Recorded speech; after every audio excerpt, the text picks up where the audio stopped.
We are doing a short lesson to enjoy. It's a tale about the story of Pisistratus, tyrant of Athens. This is not in your book, but you can follow along here while I read it, and then we'll diagram some extra sentences. So it says, have you ever played King of Mountain? The sole purpose of the game is to determine who will rule a plot of land, usually a small hill. Unfortunately, the game can get quite rough with shoving and pushing, or whatever it takes to drag the competitors off the mount. The ancient story of Pisistratus is such a story of domination, determined that Athens was to be his domain.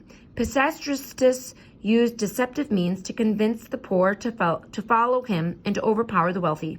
Read the tale to discover how he deceived the people to gain power for himself. Pisistratus was a Greek soldier who made a name for himself by helping to defeat Megara, a rival to the town of Athens. The people of Athens considered him a hero, but little did they know that he was hungry for power. He actively looked for a way to take over as the sole ruler of Athens. In those days, roughly 560 BC, the town of Athens was divided into three fractions: the hill folk, who were poor shepherds and herdsmen, the plains people, who were farmers and wealthy landowners, and the coastal people, who lived as fishermen and merchants on the Aegean Sea. Pisistratus,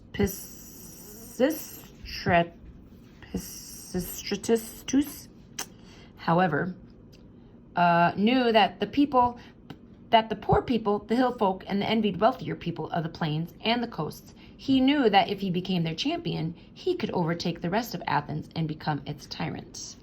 This story feels familiar. Solon, the lawgiver, did not think that it was good for Athens to have a tyrant at its head. He warned the people again and again that Pisistratus would take away their freedom, but it was in vain that he spoke. No one would listen to him. One day, as Pisistratus drove in a chariot to the marketplace, the citizens saw to their horror that he was bloody from knife wounds. They crowded round his chariot, begging to be told what had happened. This was Pisistratus' wished. He pointed to his wounds, telling them that the men of the plains had attacked him because he was defending the rights of the poor hill folk. But Pisistratus was deceiving the people, for he had given himself these wounds that he might gain the sympathy of the people. Please, I need a bodyguard, he told them. Did we read this one in the writing and rhetoric? I don't think so. We read about the guy that rolled up the boulder up the hill. Oh. That preceded the... Okay. Lest he should be killed outright by his enemies, the citizens agreed that he should have a guard of 50 men with clubs and spears. At first, Pisistratus seemed content with his guard. But after a time, he began to add to its number, now one, then another, until he knew that he was strong enough to defy his enemies. He then seized the Acropolis and made himself master of the state. His bodyguard terrorized and punished anybody who spoke out against him. I think it's supposed to be against him.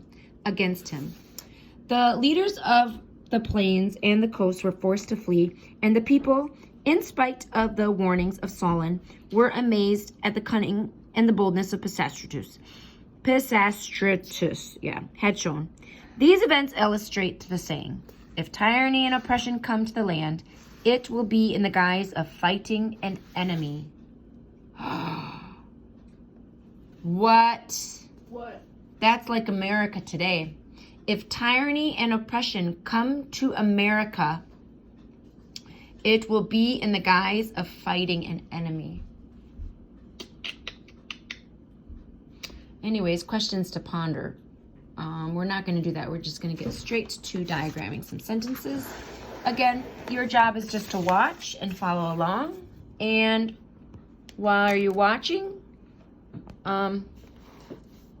just pay close attention. Rojine's going to be my photographer. Hold on. Videographer. Videographer. Camera woman. Okay. How do you want to do it? You want to do it over my shoulder here? Sure. Moving. Our first sentence. To win is the goal of every Greek soldier. of every Greek soldier is our prepositional phrase. So we have preposition.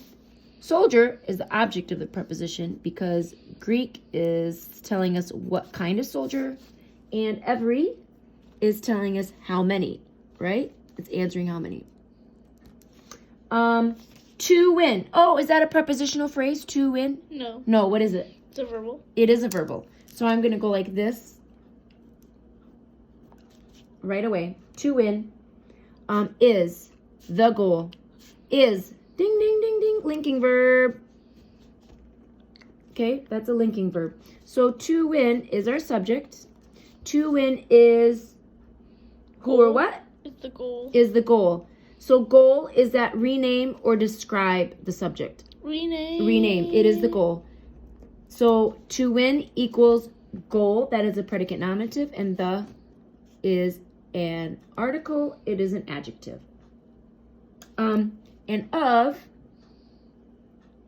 every Greek soldier is an adjectival prepositional phrase, right? What question is it answering? What kind of goal? What kind of goal? Or whose goal? Whose goal of every Greek soldier. There we go. All right, next sentence. In those days, the shepherds were hill folk who wished to thrive. Who? That sends off some alarms. I'm going to put that in brackets. That is a relative pronoun. It's a who which clause, okay? All right, in those days, prepositional phrase, for sure. So in is our preposition. Day is object of the preposition. Those is, what is that little fly doing? Is an adjective. It's a demonstrative adjective. Okay, in those days. And then we have our clause. So within our clause, we should have a subject and a verb.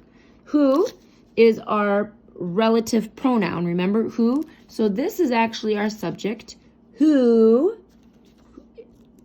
wished is our action verb. Wished who or what?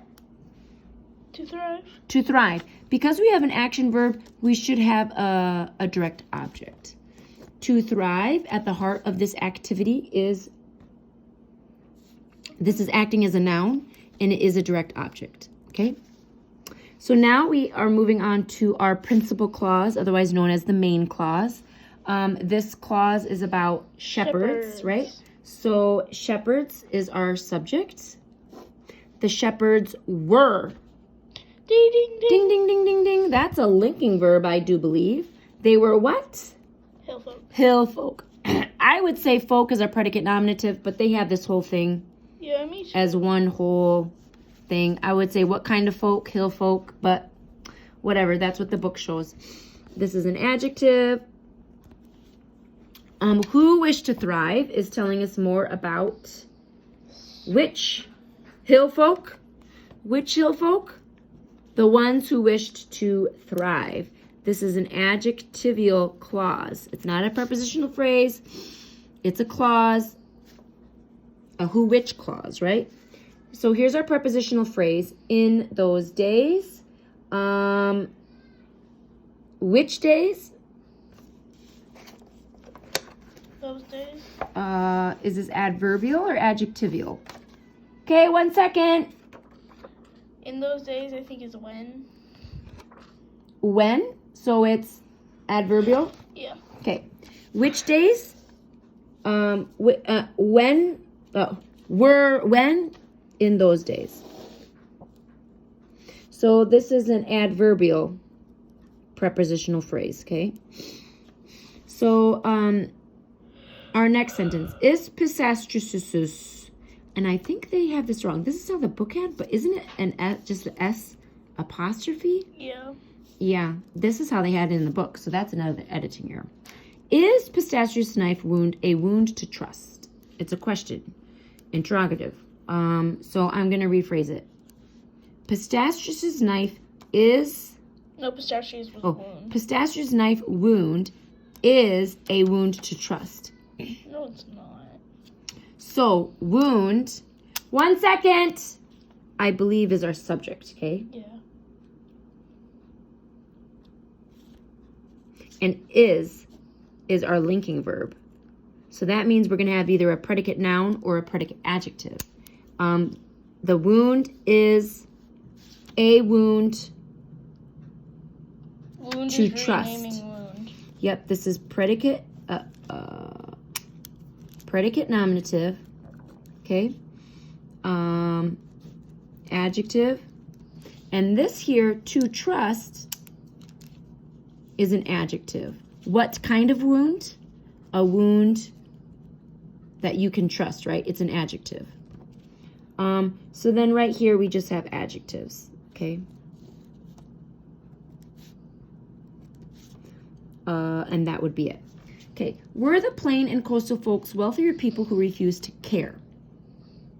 Again, interrogative. So first, I might do this a little out of order, but that's just so I don't get so too confused. We have a who which clause.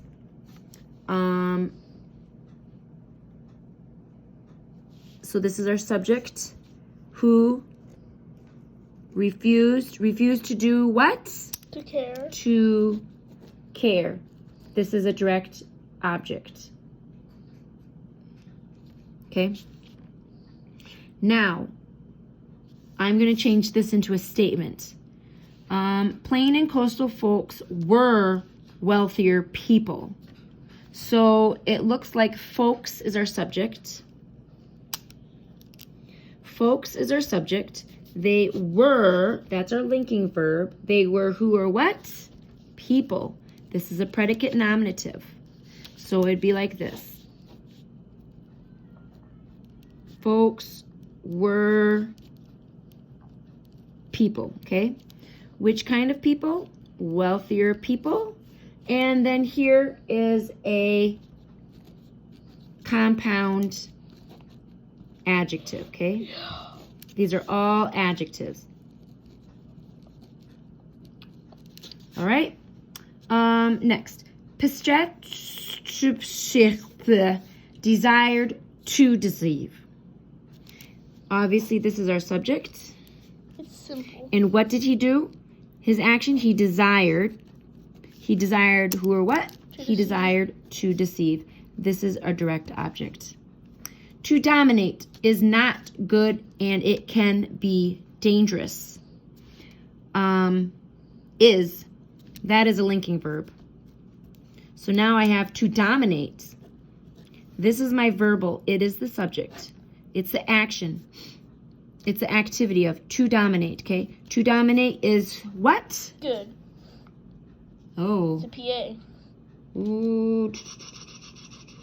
Yeah. Wait a second. What? We have and. Let's first analyze this. So compound. We have compound something.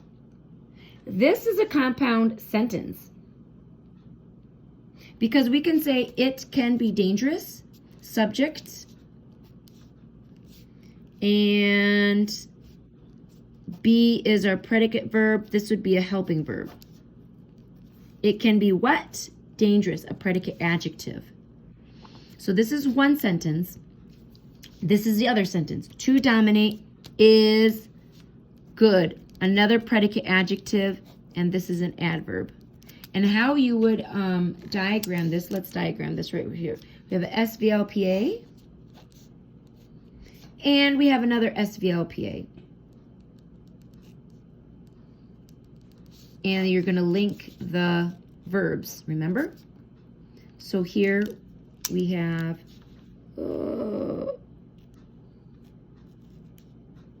to dominate is our adverb, not our predicate adjective. Good. And it can be dangerous. There we go. And that is the end.